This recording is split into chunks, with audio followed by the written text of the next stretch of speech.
Patay ang isang suspect sa pagnanakaw sa Las Piñas City. Nanlaban umano ito na nauwi sa enkwentro niya sa mga pulis. Nakatutok si Mav Gonzalez. Nakaabang ang mga pulis Las Piñas sa Analiza Street sa Gatchalian Subdivision mag-aalauna ng tanghali kanina.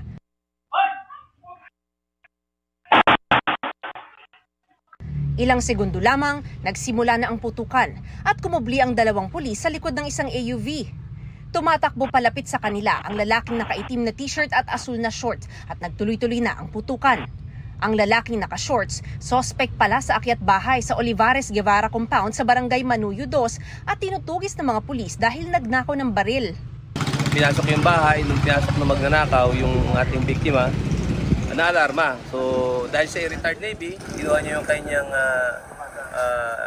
personal firearms. Nung nagkatinginan siya nung suspect sa loob ng bahay, instead na maputukan niya or ma-depensa yung sarili niya, siya pa inaagawan ng baril.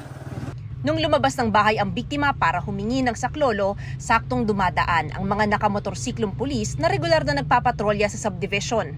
Nang maabutan nila ang suspect, imbis na sumuko, nanlaban pa umano ito. Pagbaba namin, biglang lumabas. Pinuputukan na kami. Siguro kasi, dahil sabi dun sa tindahan, ayun na yung mga pulis, lumabas ka dito. Kami na hinarap, nakipagbarilan sa amin. Parang parang sabog Dire-diretso pinuputukan kami. Wala talagang takot na